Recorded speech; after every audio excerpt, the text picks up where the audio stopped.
اللہ کے پاس جب محمد صلی اللہ علیہ وسلم گئے نا ملنے، میٹنگ ہوئی، تو ہمارے نبی نے کہا کہ یا اللہ ایسے لوگ چاہیے جو انسانوں سے محبت کریں، ایسے لوگ چاہیے جو گندی باتیں نہ کریں، ایسے لوگ چاہیے جن کے دل میں جذبہ ہو، ایسے لوگ چاہیے جو دوسرے کی تکلیف کو محسوس کریں، ایسے لوگ چاہیے جو دوسرے کی بیٹی کو اپنی بیٹی کی طرح عزت دیں، ایسے لوگ چاہیے جو دوسرے کی بہن کو بہن اپنی سمجھیں۔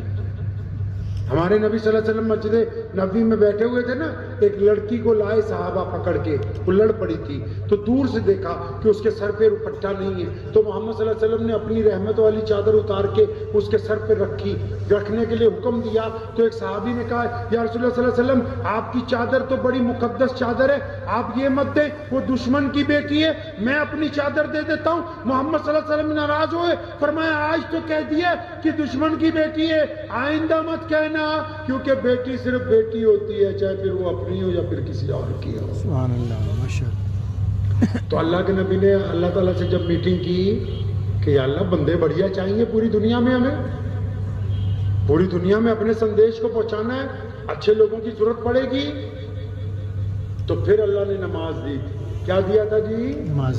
اور نماز کی وجہ میں قرآن پاک میں لکھا ہے کہ تم پر نماز اس لیے فرض کر دی گئی تاکہ تم گندی باتیں کرنی چھوڑ دو، اچھی باتیں کرنے لگ پڑو۔ اب سمجھو مسئلہ سیدھے طریقے سے، انہوں اسی پنجابی سے کہنے جاٹ سودا، سیدھا سیدھا سمجھو۔ آپ نماز پڑھتے ہیں، اگر ابو کو گالی دیتے ہیں تو نماز پڑھنے کا کوئی فائدہ نہیں۔ آپ نماز پڑھتے ہیں، کبھی غلطی سے بھی اپنی ماں کے منہ پہ تھپڑ مارا ہے تو آپ کو نماز پڑھنے کا کوئی فائدہ نہیں۔ آپ نماز پڑھتے ہیں، آپ اگر کاروبار میں بے ایمانی کرتے ہیں تو نماز کا کوئی فائدہ نہیں۔ آپ نماز پڑھتے ہیں، آپ اپنی بیوی کے ساتھ اچھے تعلقات نہیں رکھتے، اس کے منہ پہ تھپڑ مارتے ہیں تو نماز کا کوئی فائدہ نہیں۔ آپ نماز پڑھتے ہیں، آپ اپنے بچوں کے دوست نہیں ہیں۔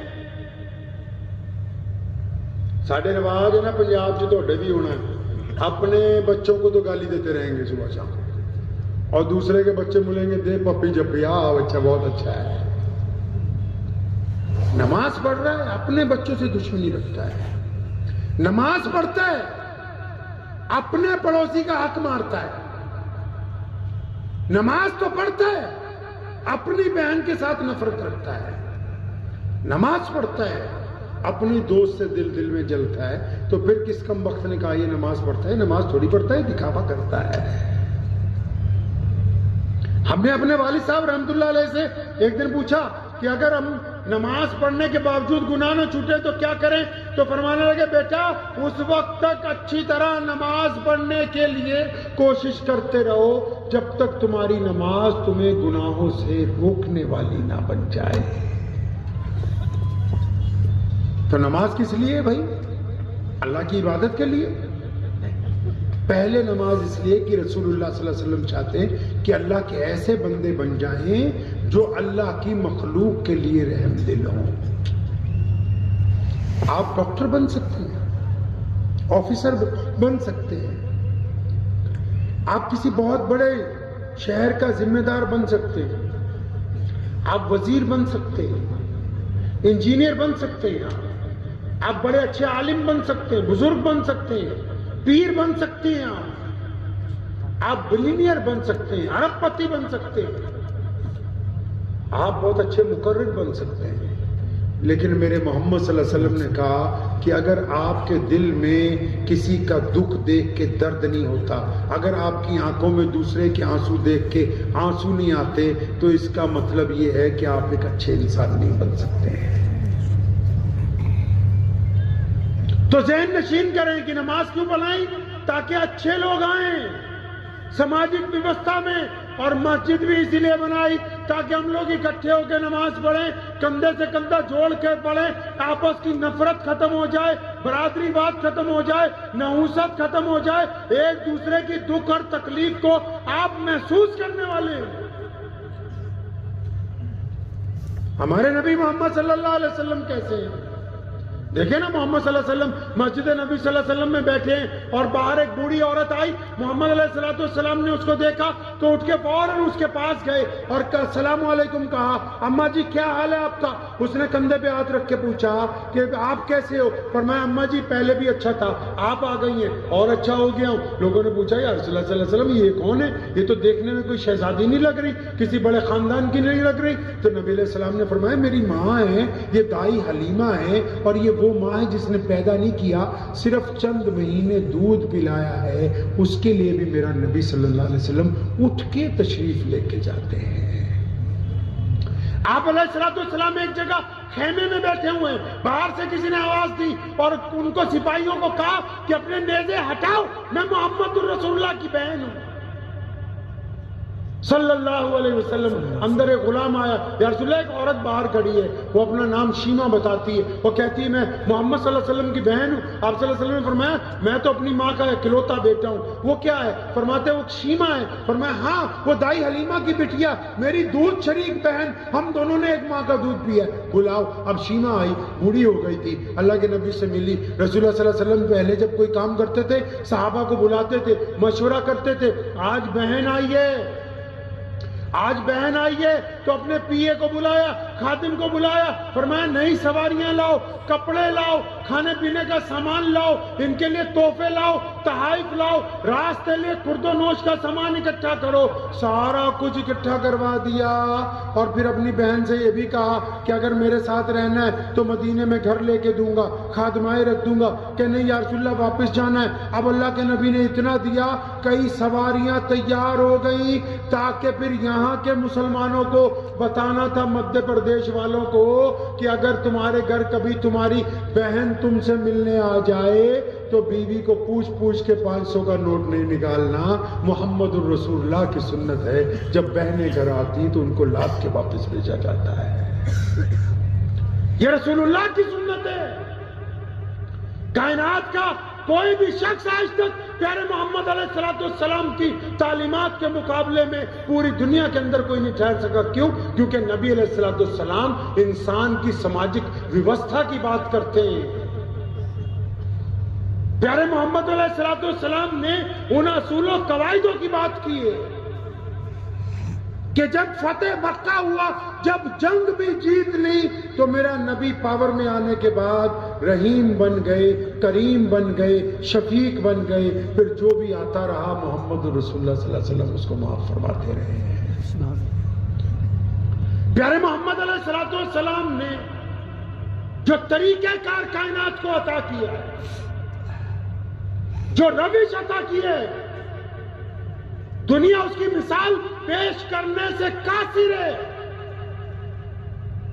وہ وعدہ جب کرتے ہیں کسی کے ساتھ، ایک بدو کھڑا ہے رستے میں، نبی علیہ السلام سے کہہ گیا کہ آپ رک جائیں میں آتا ہوں۔ نبی علیہ السلام 3 دن تک اس کا اسی جگہ پر انتظار کرتے ہیں۔ 3 دن بعد اتفاق سے وہاں سے گزرا، اس نے دیکھا نبی علیہ السلام کھڑے، تو پیارے پیغمبر کو کہا کہ میں تو جا کے بھول ہی گیا گھر پہ کہ آپ کو وہاں روک کے آیا تھا۔ تو پیارے پیغمبر علیہ السلام نے کوئی احسان نہیں جتایا، فرمایا ہاں تمہارے اس عمل سے کچھ تکلیف تو مجھے اٹھانی پڑی، لیکن یہ نہیں کہا کہ اچھا جو آپ کو پتہ ہے کہ جس دن مکے میں ظلم کی انتہا ہو گئی تھی، مکہ المکرمہ میں جب ظلم کی انتہا ہو گئی تھی، تو میرے اللہ نے کہا تھا اے محمد صلی اللہ علیہ وسلم آپ مکہ چھوڑیں، یہاں سے مدینے کے لیے چلیں۔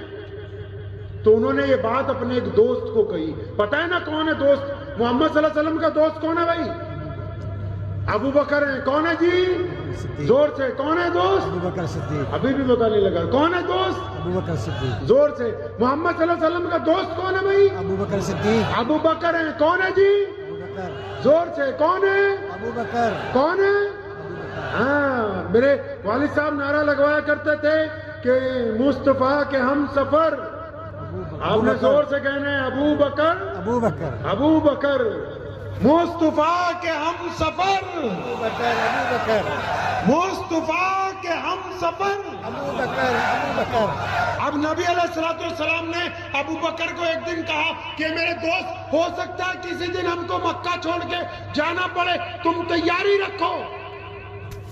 اب ادھر نبی علیہ السلام نے یہ بات کہے ہوئے کئی دن گزر گئے، اور جس دن جانا تھا نا، محمد صلی اللہ علیہ وسلم جب پہنچے ابو بکر صدیق کے گھر پر، آواز دی باہر سے، آہستہ سے ابو بکر، اندر سے آواز آئی، لبیک یا رسول اللہ صلی اللہ علیہ وسلم، آواز آئی لبیک یا رسول اللہ۔ اللہ کے نبی بڑے حیران ہوئے، ابو بکر آپ جاگ رہے ہیں، آپ سوئے نہیں، آپ آرام نہیں کر رہے؟ اور فرمایا یا رسول اللہ جس دن آپ نے کہا تھا نا کہ ابو بکر تیار رہنا، ہم نے جانا ہے، فرمایا اس دن کے بعد جب ابو بکر گھر آتا ہے تو کبھی بستر پر نہیں لیٹتا، دروازے سے ٹیک لگا کے کھڑا رہتا ہے کہ کب میرے محبوب آئیں، وہ آواز دیں اور ان کو انتظار نہ کرنا پڑے۔ سبحان اللہ، سبحان اللہ۔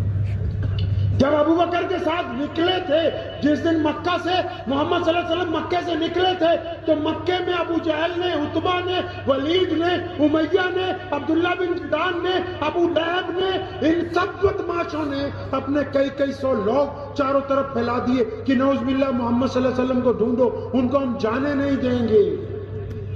تو شام کو جو میٹنگ ہوئی وہاں پر، جو میٹنگ شام کو ہوئی مکہ المکرمہ میں، اس میں سب جاسوسوں نے آ کے کہا کہ ہم اس بات کی گارنٹی دیتے ہیں کہ محمد صلی اللہ علیہ وسلم ابھی مکے کے علاقے میں، وہ یہاں سے باہر نہیں گئے، لیکن ہم ان کو ڈھونڈ نہیں پا رہے۔ تو 2-3 دن جب گزر گئے، ایک جاسوس نے آ کے ابو جہل کو کہا کہ مجھے یہ تو نہیں پتہ لگا کہ ابو بکر اور محمد صلی اللہ علیہ وسلم دونوں کہاں ہیں، لیکن یہ پتہ لگ گیا کہ ان کو کھانا کون دے کے آتا ہے، یہ پتہ لگ گیا کہ ان کو کھانا کون پہنچاتا ہے۔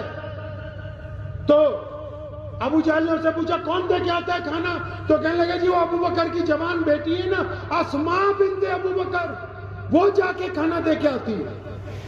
اب کیا ہوا، ابو بکر رضی اللہ عنہ کے گھر پہنچ گیا ابو جہل، دروازہ کھٹکھٹایا، اتفاق سے حضرت اسماء رضی اللہ عنہ نے دروازہ کھولا، ابو جہل نے دیکھتے ہی ان کو مارنا شروع کیا، اس حد تک مارا ان کا کان پھٹ گیا، جسم پر زخم ہو گئے، خون بہنے لگا۔ تو پیچھے سے کسی نے اس کے کان میں کہا ابو جہل کے کہ یہ بہت بڑے آدمی کی بیٹی ہے، اگر یہ مر گئی تمہارے ہاتھ سے تو ان کو تو کیا ڈھونڈو گے، یہاں مکے میں برادری واد ہے، لڑائی ہو جائے گی۔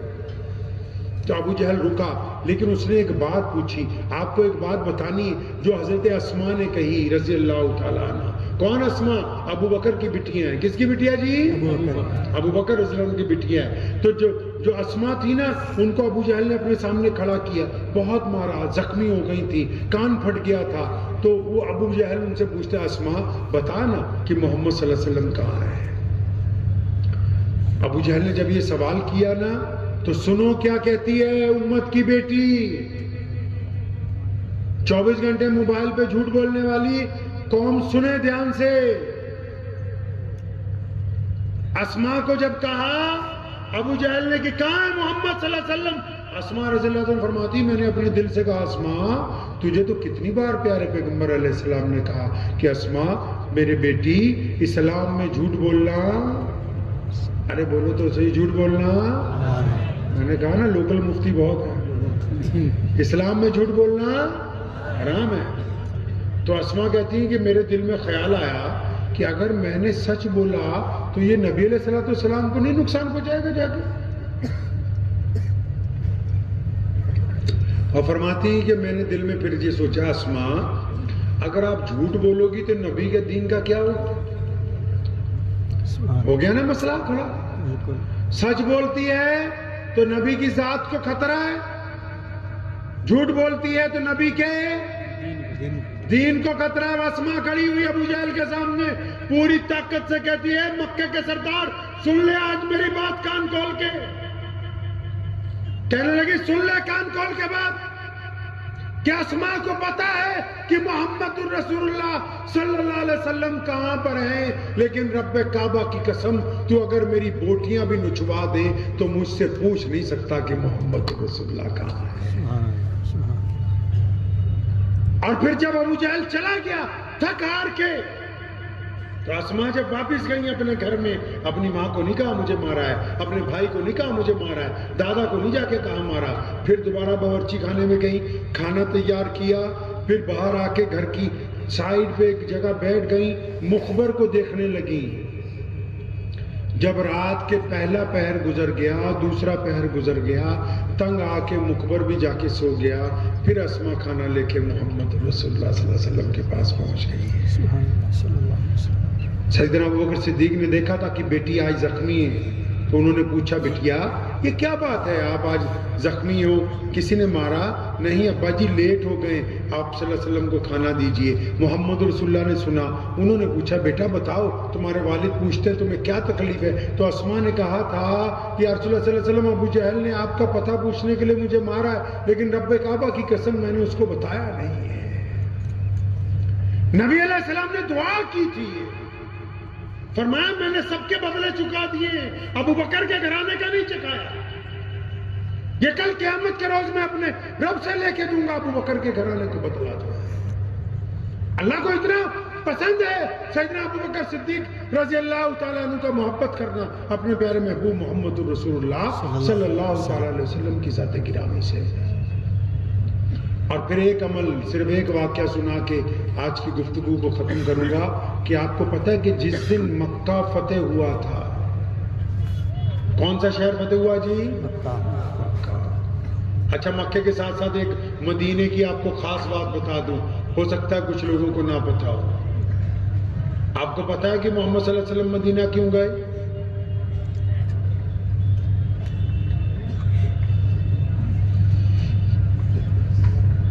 میٹنگ بلا لینا کل جا کے مسجد میں۔ ہمارے محمد صلی اللہ علیہ وسلم کو اللہ نے مدینہ اس لیے عطا فرمایا، دل کھول کے سن لو، دل کی دھڑکن کے ساتھ کام آنے والی باتیں، محبت کی باتیں۔ ارے محبت کے لیے آداب ہوتے ہیں۔ دلی کی جامع مسجد کی سیڑھیوں پر ایک انگریز چڑھ رہا تھا، ایک مسلمان گدھا کرنے کا اللہ کے لیے کچھ دے دے، 1932 کی بات ہے، اس نے بٹوا نکالا، کچھ پاؤنڈ اس کو نکال کے دے دیے، تو وہ انگریز چلا گیا تو اس کا بٹوا وہیں گر گیا جب پاکٹ میں ڈال رہا تھا۔ یہ مسلمان اٹھا، اس نے بھاگ کے بٹوا اٹھا لیا اور اپنی گودڑی میں رکھ لیا کہ جب واپس آئے گا تو دوں گا۔ وہ اللہ کا بندہ واپس ہی نہیں آیا، دوسرے دروازے سے باہر نکل گیا۔ 10 سال بعد اس کی دوبارہ ٹرانسفر جب دلی میں ہوئی، اپنے بیوی بچوں کو جامع مسجد گھمانے آیا، یہ مسلمان گداگر وہیں بیٹھا ہوا تھا، پہچان گیا کہ وہی انگریز ہے۔ تو بھاگ کے گیا کہ آپ کی میرے پاس ایک امانت ہے، آپ کی ایک امانت ہے میرے پاس۔ وہ انگریز سے پوچھا میں نے تو تمہیں کوئی امانت نہیں دی، کہ نہیں آپ کی ایک امانت ہے۔ کون سی امانت؟ کہ لگا آپ 10 سال پہلے آئے تھے نا؟ کہتا ہاں یہ تو ہے، میں 10 سال پہلے آیا تھا، تو آپ نے مجھے پیسے دیے تھے۔ کہتا یہ نہیں مجھے یاد۔ کہتا لیکن آپ کا بٹوا گر گیا تھا۔ وہ اس نے جب نکال کے اس کو بٹوا دیا، انگریز نے جب اپنا ویلٹ کھولا تو اس نے اس مسلمان گداگر کو کہا تھا تو پاگل ہے، وہ تیرا دماغ چل گیا؟ کہنے لگا کیا ہوا؟ کہنے لگا یہ اس میں اتنے پاؤنڈ ہے تو ایک اچھا گھر خرید سکتا تھا، اس میں اتنی رقم ہے، تو 10 سال سے اس کو رکھ کے بیٹھا ہوا ہے۔ تو اس مسلمان فقیر نے کہا تھا، کہتا بابو تم نہیں سمجھو گے، یہ محبت کا معاملہ ہے۔ کس کا جی؟ محبت کا۔ کس کا معاملہ ہے؟ محبت۔ وہ انگریز بڑا حیران ہوا، رک گیا، کہتا اچھا بٹوے میں بھی محبت ہوتی ہے؟ کہنا اس میں کون سی محبت ہے؟ کہنا محبت اس میں یہ ہے کہ تم عیسیٰ علیہ السلام کی امت میں سے ہو، میں محمد الرسول اللہ کا غلام ہوں، تیرا بٹوا گر گیا میں نے سنبھال کے رکھا کیونکہ میں تجھے لوٹاؤں گا، اور لوٹانا اس لیے تھا کہ ایسا نہ ہو کہ کل قیامت کے دن تیرے نبی میرے نبی کو کہیں تانا نہ مار دے کہ تیرے امتی نے میرے ایک امتی کا بٹوا مار لیا تھا۔ مجھے اپنے نبی سے محبت ہے، اس لیے سنبھال کے رکھا ہے۔ سبحان اللہ، سبحان اللہ۔ آج بھی جن کو نبی سے محبت ہے کہو صلی اللہ علیہ وسلم، زور سے صلی اللہ علیہ وسلم۔ کلا سٹیکر لگانے سے مسئلہ نہیں حل ہونے والا۔ آج بھی جن کو محمد سے محبت ہے صلی اللہ علیہ وسلم، وہ کسی کی بیٹی کی طرف جب دیکھتے ہیں تو آنکھیں جھکا لیتے ہیں، اس کو ہم عشق کہتے ہیں۔ آج بھی جن کو محمد الرسول اللہ صلی اللہ علیہ وسلم سے محبت ہے، اگر ان کا پڑوسی بھوکا ہوتا ہے تو وہ کھانا بعد میں کھاتے ہیں، ہم اس کو عشق محمد صلی اللہ علیہ وسلم کہتے ہیں۔ آج بھی جن کو محمد الرسول اللہ صلی اللہ علیہ وسلم سے محبت ہے، وہ اپنے مالک کے لاکھوں روپے کے گلے کے اوپر بیٹھتے ہیں، کبھی ایک پھوٹی کوڑی ادھر سے ادھر نہیں کرتے، ہم اس کو عشق محمد صلی اللہ علیہ وسلم کہتے ہیں۔ عشق تو آج بھی ادا ہوتا ہے، یہ جو ہم دوسروں کا دکھ درد بانٹتے ہیں، یہ کائنات میں آج جو ہم پہلی صف میں کھڑے ہیں، جو بے شمار سوشل میڈیا کے اوپر برائیوں کے باوجود اللہ نے ہمیں جو کائنات میں عزتیں عطا فرمائی ہیں یہ محمد رسول اللہ کی محبتوں کی وجہ سے عطا فرمائی ہیں۔ محبت تو آج بھی ادا ہوگی نا جی، جو سچ بولے گا وہ عاشق ہے، جو آنکھیں جھکا لے وہ عاشق ہے، جو غریب کی مدد کرے وہ عاشق ہے، جو ظالم کے پنجے میں پنجہ پھنسائے وہ عاشق ہے، جو صبر کرے وہ عاشق ہے، جو استقامت سے بات کرے وہ عاشق ہے۔ تو مدینہ ہمارے عشق کی بستی ہے جی۔ مکہ عقیدت کا مرکز ہے، مکہ عقیدت کا مرکز، ارے مکہ کیا ہے جی؟ عقیدت کا مرکز ہے، اور مدینہ عشق کی بستی ہے۔ اور مکے میں جاؤ، روتے جاؤ، بلکتے جاؤ، کھانا کعبہ کے پکڑو، روز چلاؤ اے میرے اللہ ہم سے راضی ہو جا، لیکن میرا وہی اللہ ہے وہ کہتے جب مدینے میں آ گئے تو چلنا بھی ادب سے، اٹھنا بھی ادب سے، بیٹھنا بھی ادب سے، بولنا بھی ادب سے، دیکھنا بھی ادب سے۔ اور جب رسول اللہ صلی اللہ علیہ وسلم کے روضہ مبارک کے آگے سے گزرو تو سر سے پیر تک تم ادب میں ہونے چاہیے، کیونکہ عقیدت میں سب منظور ہے، عشق میں بے ادبی منظور نہیں ہے۔ تو مدینہ کیوں ملا نبی صلی اللہ علیہ وسلم کو پتہ ہے؟ درود پڑھو پہلے، بڑی مزے کی بات، صلی اللہ علیہ وسلم۔ مدینہ اس لیے ملا ہے کہ میرے محمد صلی اللہ علیہ وسلم کی امی کا شہر ہے، وہ محمد الرسول اللہ کے ننہال ہیں۔ سیدہ آمنہ مدینہ کی رہنے والی ہیں۔ حضرت عبداللہ ہمارے محمد رسول اللہ صلی اللہ علیہ وسلم کے ابو جی وہ مدینہ منورہ پہنچے، وہیں پر نکاح ہوا۔ ہمارے محمد رسول اللہ صلی اللہ علیہ وسلم کے ابو جی حضرت عبداللہ ایک کاروبار سے واپس آ رہے تھے، اپنے سسرال پہنچے، بیمار ہوئے، بخار چڑھا، ان کا انتقال بھی مدینہ المنورہ میں ہوا۔ محمد رسول اللہ کے والد کی قبر بھی مدینہ المنورہ میں موجود ہے۔ مدینے میں بڑی خاصیتیں ہیں، اللہ نے ایسے ہی نہیں دیا مدینہ محمد رسول اللہ کو۔ سیدہ آمنہ کی بھی نسبت وہاں، حضرت عبداللہ کی بھی نسبت وہاں، اور محمد رسول اللہ کو پھر اللہ تعالیٰ نے مدینہ المنورہ عطا فرما دیا۔